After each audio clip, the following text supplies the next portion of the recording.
Hi guys, this is another final reveal video. This time it's the turn of the Revell 1/110th scale, and I'll talk about that in a minute.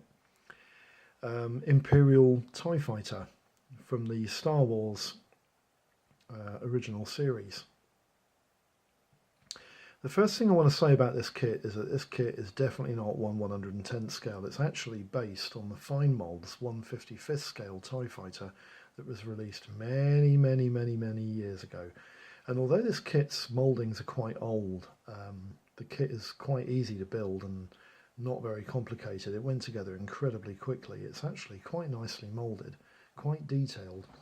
And it has a stand built in with the kit, and it's quite nice. I really enjoyed building this.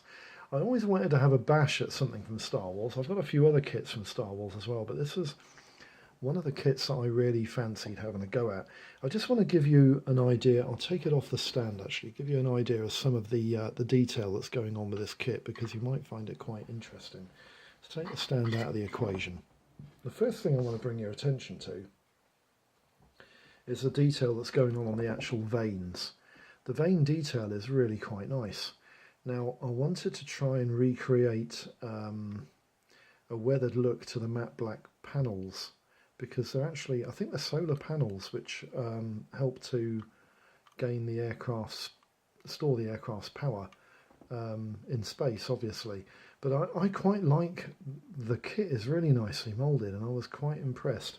It also has quite a nicely detailed fuselage, as you can see there. There's lots going on there. There's a couple of laser shot cannons on the front, and if I turn it round there's a couple on the back as well, with an escape hatch at the back there.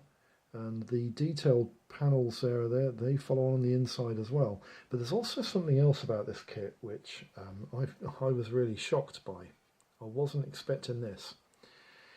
Inside you can see the detailed cockpit. You can see it has a detailed cockpit, right? But you can't see much inside there until you do this.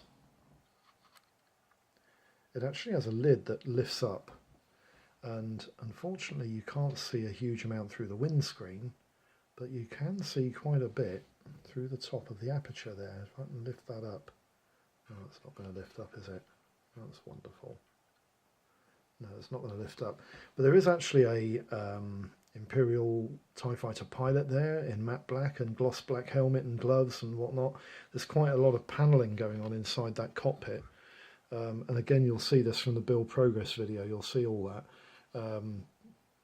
Quite a lot of panels on the side and the back and the front of the cockpit itself.